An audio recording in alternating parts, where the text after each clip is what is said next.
the 6th of December, is now all set to float his own political outfit. As preparations are underway for the launch of his new party, posters and banners of Humayun Kabir have cropped up everywhere in Murshidabad. Ahead of the party launch, AIMIM leaders from Murshidabad arrived to meet Humayun Kabir along with over 500 supporters. There are speculations that Kabir is in talks with the AIMIM for a possible alliance ahead of the Bengal Assembly elections. Let's listen into the reaction. सबसे interesting तस्वीर जो है वो यहाँ launching स्थल पे ये देखने को मिल रही है कि एआईएमआईएम के झंडे वाले और जो पार्टी के लोग हैं वो भी अब यहाँ पर पहुंच रहे हैं। ये क्या दर्शाता है? हमारे साथ बात करने के लिए चेयरमैन साहब हैं। आप यहाँ के चेयरमैन एआईएम के? मैं कांदी ब्लॉक का चेयरमैन हूँ और हमारे साथ आज 70 गाड़ी बालू का आया है यहाँ पे डोनेट करने के लिए। सुदूर सिवड़ी से आया हुआ है वो, तो उसी में जो बंदा आया है तकरीबन 500-600 बंदा भी आया है।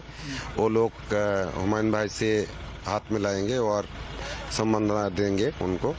अच्छा, जो राजनीति की बात कर रहे हैं, हुमायूं कबीर भी कह रहे हैं कि अगर ओवैसी साहब की पार्टी यानी कि जो आपकी पार्टी एआईएमआईएम वो अगर साथ में आती है तो बंगाल की सियासत में एक अलग फ्रंट जो है वो तैयार हो सकता है। आप लोग कैसे देख रहे हैं? बिल्कुल सही बात है। ये एक ट्रायंगल है हुमायूं भाई आज की डेट में, और सभी को उन्होंने बताया है कि जो भी बीजेपी और टीएमसी को हराने के लिए आएगा उनको हम एक साथ मिलकर लड़ेंगे।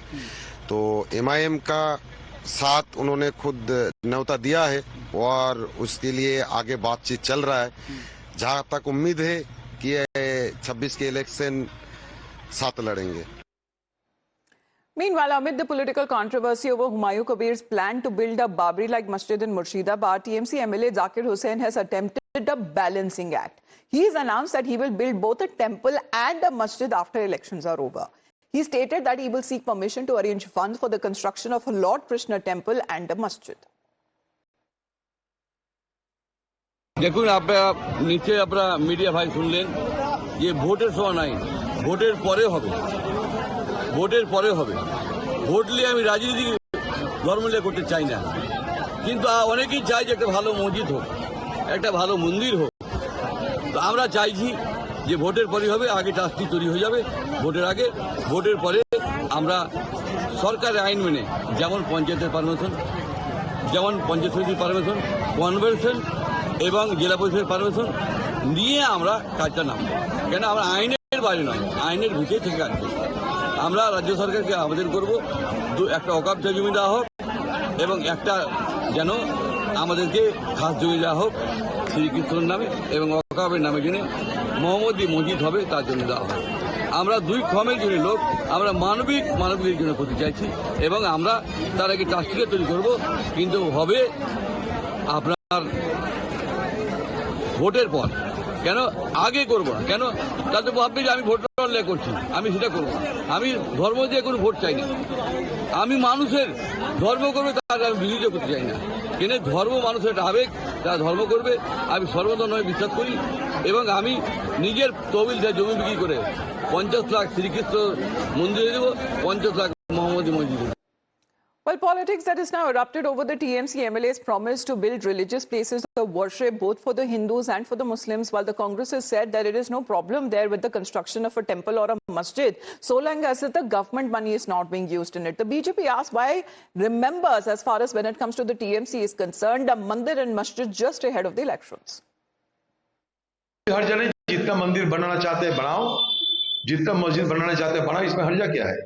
लेकिन सरकारी खजाना से पैसा लेकर ना कोई मंदिर बने, ये मैं जरूर मांग रखता हूं।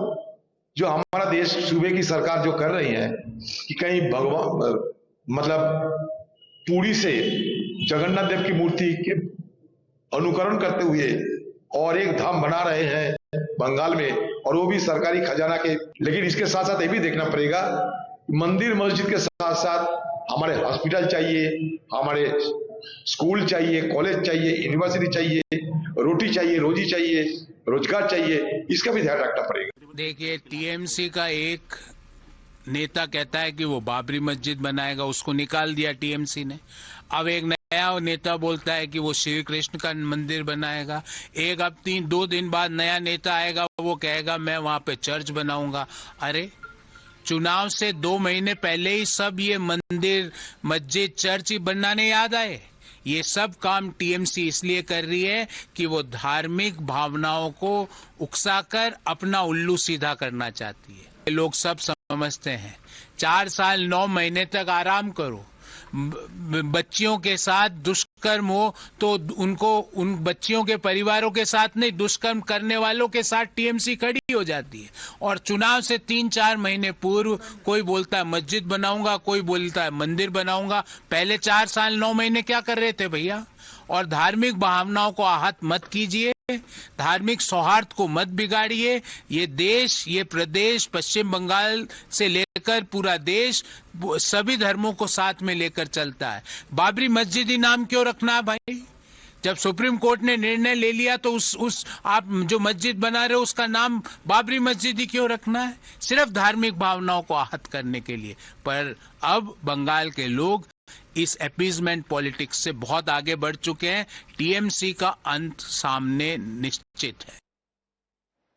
Now, the RSS chief Mohan Bhagwat has also reacted to the Babri and Bengal row, terming it as a political conspiracy for votes, where he has also referred to the violence in Bangladesh and has urged your Hindus to unite for maximum protection. The message assumes significance as it was made from Kolkata. अब फिर से बाबरी मस्जिद बनाकर उस झगड़े को restart करने का ये पॉलिटिकल षड्यंत्र है, मतों के लिए हो रहा है। न ये मुसलमानों की भलाई में है, न ये हिंदुओं की भलाई में। तो ये फिर से वो खाई चौड़ी करने का प्रयास हो जाता है। ऐसा नहीं होना चाहिए, ऐसा मुझे लगता है।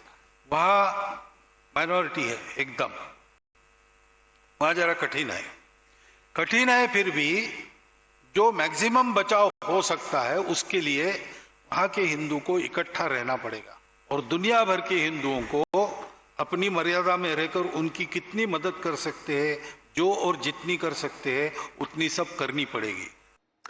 अभिषेक, क्योंकि बंगाल में चुनाव आने वाले हैं तो यही सवाल बार बार उठाया जा रहा है when it comes to the opposition BJP के रूलिंग टीएमसी के ऊपर ये सवाल उठाती हुई नजर आ रही है कि आखिरकार जब कुछ ही महीने रह जाते हैं चुनाव के लिए तो फिर मंदिर मस्जिद क्यों याद आ जाता है?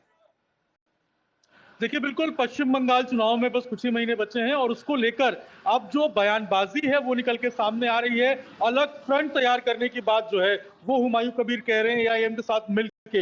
ऐसे में टीएमसी को ये कितना बड़ा डेंट होगा ये तो आने वाला वक्त बताएगा। लेकिन जिस तरीके से जो भीड़ है वो हुमायूं कबीर की जो सभा में आ रही है या फिर जुमे की नमाज में अगर हम देख रहे हैं, वो अगर वोट में तब्दील होती है तो कहीं ना कहीं ये टीएमसी के लिए बहुत बड़ा सेटबैक होगा। क्योंकि बहुत लंबे समय से, चाहे हम 2022 के इलेक्शन की बात करें, 2019-24 लोकसभा इलेक्शन की बात करें, मुस्लिम मेजॉरिटी बड़ी संख्या में टीएमसी को एकमुश्त वोट जो है वो देती हुए नजर आई थी। लेकिन इस वक्त अगर एआईएमआईएम और जो हुमायूं कबीर की नई पार्टी, जैसा वो बता रहे हैं कि आज वो लॉन्च कर रहे हैं, अगर ये दोनों साथ में आते हैं और किसी थर्ड फ्रंट की घोषणा करते हैं, ऐसे में ये जो वोट है वो कहीं ना कहीं बढ़ता और कटता हुआ नजर आएगा और ऐसे में नुकसान सीधे तौर पर टीएमसी को होने वाला है। ऐसे में टीएमसी के तमाम जो नेता हैं वो अब ऐसी बयानबाजी कर रहे हैं ताकि इस तरीके से दिखाया जाए कि जो बाबरी मस्जिद का विषय उठाया गया था वो सिर्फ पॉलिटिकल वोट बैंक के लिए उठाया गया था और इसका किसी भी जाति या धर्म से नई पॉलिटिकल पार्टी का अनाउंसमेंट कर सकते हैं, अलायंस का अनाउंसमेंट कर सकते हैं। और क्या ये बड़ा जो एक दबदबा जहां कहा जाता है, जहां कहा जा सकता है हुमायूं कबीर का है मुर्शिदाबाद में, अब वो किसी तरीके से भारी पड़ने वाला है टीएमसी को या नहीं, ये आने वाले वक्त में पता चलेगा। आपका बहुत बहुत धन्यवाद अभिषेक हमारे साथ